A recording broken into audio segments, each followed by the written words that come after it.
হরে কৃষ্ণ। ওম নমো ভগবতে বাসুদেবায়। নমস্কার সুধী দর্শকবৃন্দ। 2026 সালে জ্যৈষ্ঠ মাসে কৃষ্ণপক্ষিয়া শ্রী অপরা একাদশী ব্রত কবে পালন করতে হবে তার সঠিক তারিখ, পালনের সময়সূচি, ব্রত মাহাত্ম্য, ব্রত পালনের বিধি আজকের পর্বে দেখবেন বিস্তারিত। আশা করি সকলে পরমেশ্বর ভগবান শ্রীকৃষ্ণ কৃপায় ভালো আছেন। অপরা একাদশী জ্যৈষ্ঠ মাসে কৃষ্ণপক্ষের একাদশী এবং হিন্দু ধর্মের সবচেয়ে মহিমান্বিত একাদশীগুলির মধ্যে এটি অন্যতম একাদশী। স্থানভেদে অপরা একাদশীকে কোথাও কোথাও অচলা একাদশীও বলা হয়। এ ব্রত পালন করলে জীবনে পাপ মোচন হয়, ভগবান বিষ্ণুর কৃপা লাভ হয় এবং মোক্ষের পথ উন্মুক্ত হয়, এমনটাই বর্ণিত আছে পদ্ম পুরাণ ও ব্রহ্ম বৈবর্ত পুরাণে। 2026 সালে শ্রী অপরা একাদশী ব্রত ইংরাজি 13ই মে বুধবার, বাংলা 1433 বঙ্গাব্দে 29শে বৈশাখ পালন করতে হবে। যদিও তিথির বিচারে এটি 29শে বৈশাখ পড়ছে, তাহলেও কিন্তু এটি জ্যৈষ্ঠ মাসে কৃষ্ণপক্ষিয়া একাদশী। এই একাদশীর নাম অপরা কেন, একাদশীর ব্রত মাহাত্ম্য এবং সঠিক একাদশী পালনের বিধি এবার আপনাদের সংক্ষেপে জানাবো।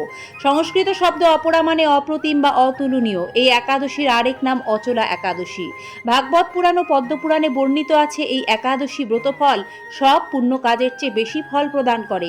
পদ্মপুরাণের একটি বিখ্যাত কথোপকথনে যখন যুধিষ্ঠির মহারাজ ভগবান শ্রীকৃষ্ণকে জিজ্ঞাসা করেন, হে জনার্দন, জ্যৈষ্ঠ মাসে কৃষ্ণপক্ষিয়া একাদশীর নাম ও মাহাত্ম্য কি, সেই প্রশ্নের উত্তরে শ্রীকৃষ্ণ বলেন এই একাদশীর নাম অপরা এবং এটি অত্যন্ত পুণ্যদায়ক ও মহাপাপনাশক।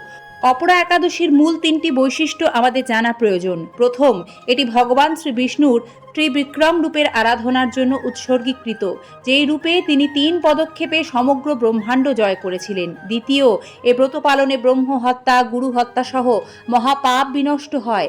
এ ব্রত জ্ঞাতে বা অজ্ঞাতে করা পাপের প্রায়শ্চিত্ত হিসেবে অত্যন্ত কার্যকর বলে বিশ্বাস করা হয়। একাদশী ব্রত কিভাবে সঠিক নিয়মে পালন করবেন? শুদ্ধভাবে একাদশী ব্রত পালন করতে গেলে দশমীর দিন থেকেই সাত্বিক আহার গ্রহণ করবেন। রাত 12টার মধ্যে ভোজন সম্পন্ন করে দাঁত ব্রাশ করে নিতে হবে, কারণ একাদশীর দিন কোনো রকম প্রসাধনী ব্যবহার করা যাবে না। একাদশীর দিন ব্রহ্ম মুহূর্তে ঘুম থেকে উঠে স্নান সেরে ভগবানের মঙ্গল আরতিতে অংশগ্রহণ করবেন। পূজার উপকরণ তুলসী পাতা, ফুল, ধূপ, দীপ, নৈবেদ্য এইগুলি সাজিয়ে রাখবেন। একাদশীর দিন সংকল্প নিতে হবে এবং ভগবান শ্রীকৃষ্ণের কাছে প্রার্থনা জানাবেন যাতে সমগ্র দিন আপনি সঠিক নিয়মে একাদশী ব্রত পালন করবেন। পূর্ব দিকে হলুদ কাপড় বিছিয়ে ভগবান বিষ্ণুর মূর্তি বা ছবি স্থাপন করবেন একটি উঁচু কোনো স্থানে। তুলসীপত্র তার চরণে শ্বেত চন্দন সহযোগে অর্পণ করুন। ষোড়শ উপাচারে পূজা করুন। অপরা একাদশী ব্রত কথা পাঠ করবেন, তাছাড়া একাদশী ব্রত অসম্পূর্ণ থাকে। শ্রী অপরা একাদশী ব্রত কথা। ওম নমো ভগবতে বাসুদেবায়। একসময় মহিধ্বজ নামক এক রাজার পুত্র ছিলেন ব্রজধ্বজ। ব্রজধ্বজ ছিলেন অত্যন্ত নিষ্ঠুর ও অধার্মিক। ঈর্ষাবশত তিনি তার বড় ভাই মহিধ্বজকে হত্যা করেন এবং মরদেহ একটি অশ্বত্থ গাছের নিচে পুঁতে দেন।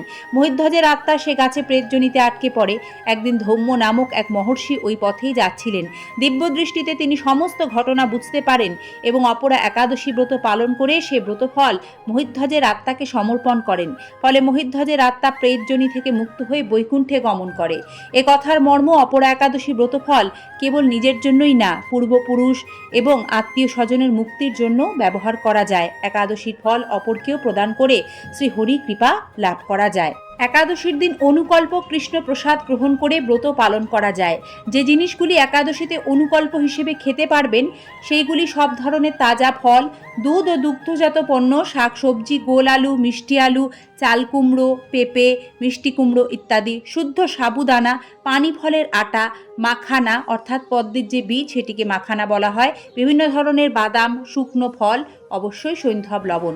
যে খাবার একাদশী ব্রত দিনে ভুলেও খাবেন না তা হলো পঞ্চরবিশস্য ও তার থেকে তৈরি সকল প্রকার খাবার, পেঁয়াজ, রসুন, তামসিক খাবার, অ্যালকোহল, চা, কফি, নেশার বস্তু।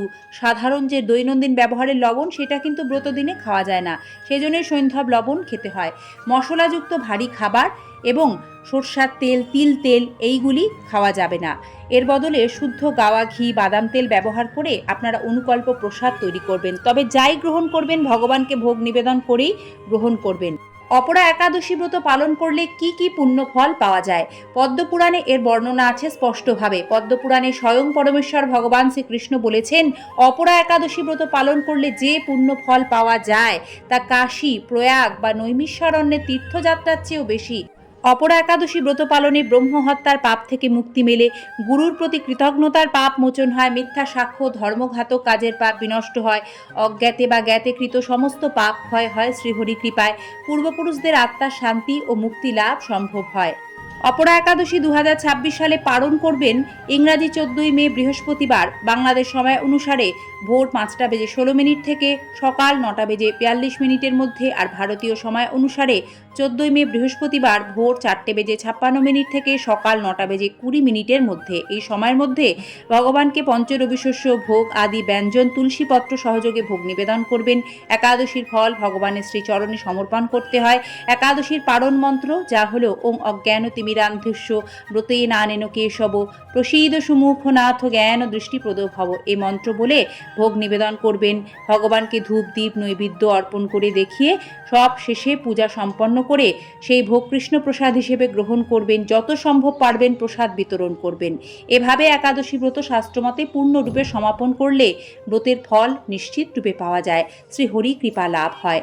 যে কোনো একাদশী ব্রতের মূল উদ্দেশ্যই কৃষ্ণ ভক্তি লাভ, হরিচরণে পূর্ণ সমর্পণ। তাই একাদশীর দিন ক্রোধ, মিথ্যাচারী, দুরাচারী সহবাস, গুরুজনদের অপমান করা, তির্যক মন্তব্য থেকে বিরত থাকবেন। ক্ষৌরকর্ম করবেন না, রক্তপাত যাতে না হয় সেদিকেও খেয়াল রাখবেন। হরে কৃষ্ণ কৃষ্ণ কৃষ্ণ হরে হরে, হরে রাম রাম রাম হরে হরে। শুভ অপরা একাদশী। জয় শ্রীকৃষ্ণ। রাধে রাধে। কৃষ্ণ কৃপায় সকলের মঙ্গল হোক। ধন্যবাদ। নমস্কার।